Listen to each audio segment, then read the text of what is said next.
Halo rekan pajak, kembali lagi bersama dengan saya Simon Manik, partner dari Halim Santoso & Associate dalam sesi bijak atau bicara pajak.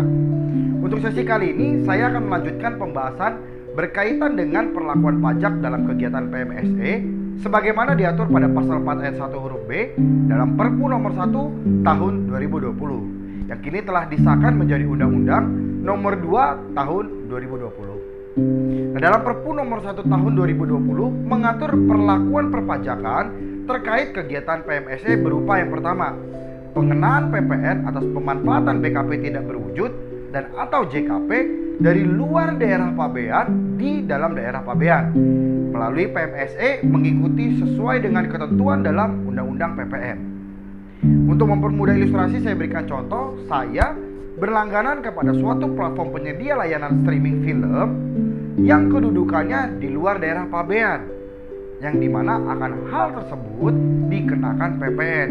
Kenapa? Karena sebagaimana kita ketahui bahwa film sendiri adalah BKP tidak berwujud, dan dapat dikatakan juga bahwa saya mengonsumsi film tersebut di dalam daerah pabean.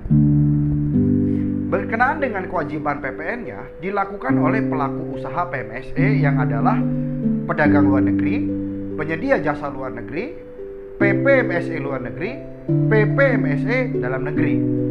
Yang teknis penunjukannya telah diatur dalam Peraturan Menteri Keuangan nomor 48 tahun 2020. Nah, yang kedua, pengenaan pajak penghasilan atau PPH atau pajak transaksi elektronik yang selanjutnya disingkat PTE atas kegiatan PMSE yang dilakukan oleh subjek pajak luar negeri atau SPLN dengan memenuhi ketentuan atas kehadiran ekonomi signifikan sebagaimana bunyi pasal 6 ayat 6 Perpu nomor 1 tahun 2020. Jadi dengan kata lain, ada perluasan makna dari BUT yang sebelumnya bertumpu pada physical presence, saat ini diperluas dengan adanya significant economic presence.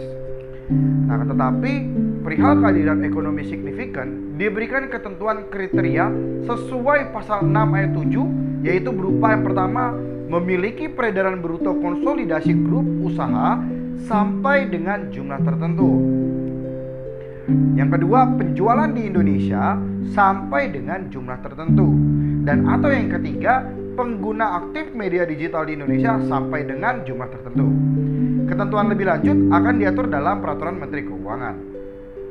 Apabila dalam hal penetapan sebagai bentuk usaha tetap atau BUT tidak dapat dilakukan karena adanya penerapan P3B atau perjanjian penghindaran pajak berganda dengan pemerintah lain, maka pengenaan pajaknya dapat dilakukan dengan PTE sebagaimana dimaksud pada bunyi pasal 6 ayat 8 Perpu nomor 1 tahun 2020. Dan PTE ini dikenakan atas transaksi melalui PMSE kepada pembeli atau pengguna di Indonesia yang dilakukan oleh SPLN baik secara langsung maupun melalui PPMSE. Dan terkait kewajiban PPH atau PTE dibayar dan dilaporkan oleh pedagang luar negeri atau penyedia jasa luar negeri dan atau PPMSE luar negeri. Lebih lanjut terhadap pemenuhan kewajiban aspek perpajakan baik dalam hal PPN dan atau PPH atau PTE dapat menunjuk perwakilan yang berada di Indonesia yang ketentuannya lebih lanjut diatur dengan Peraturan Menteri Keuangan. Nah, berkenaan dengan besarnya tarif, dasar pengenaan, dan tata cara penghitungan PPH dan PTE diatur dengan atau berdasarkan peraturan pemerintah.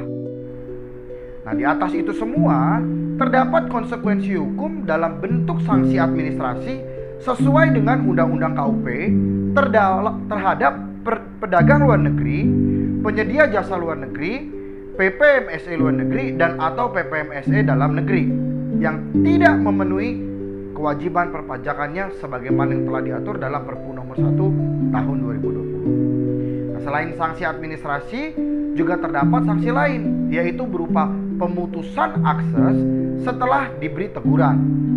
Dan pemutusan akses sendiri dilakukan apabila pemenuhan kewajiban tidak dipenuhi sampai dengan batas waktu yang ditentukan dalam teguran.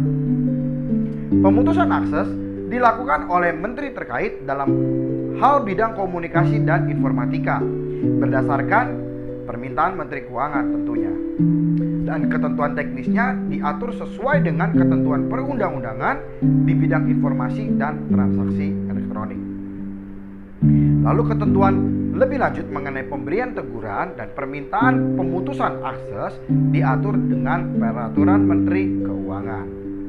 Demikian informasi yang dapat saya paparkan. Sampai bertemu di pembahasan lanjut yang masih berkaitan dengan aspek perpajakan terkait transaksi melalui PMSE. Kami akan sangat menghargai untuk setiap kontribusi rekan melalui saran atau kritik yang diberikan. Sekiranya bermanfaat, saya ucapkan terima kasih.